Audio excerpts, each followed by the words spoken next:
Hello, అందరికి జై శ్రీరామ్ అండి. ఏంటి జాంకాయలు తినేసి ముక్కలు ఎందుకు చూపిస్తున్నాను అనుకుంటున్నారా? లేదండి, చూడండి, ఇది జాంకాయ పచ్చడి అండి. మనకి పిల్లలు తెలియక ఇట్లా పచ్చి పచ్చికాయలు తెచ్చేసుకుంటారు. అవి ఏం చేయాలో అర్థం కాదు. వాటితోటి ఎలా యూస్ చేసుకోవాలనేది నేను చూపిస్తాను. దీంతో ఊరగాయ చేసుకోవచ్చండి. ఇదండి నేను చేసే ఊరగాయ. సన్న ముక్కలు కట్ చేసుకొని మామిడికాయ కట్ చేసుకున్నట్టే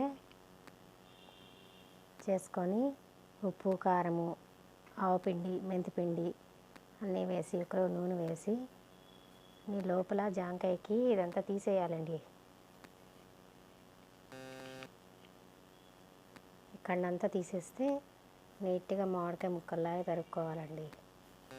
ఇది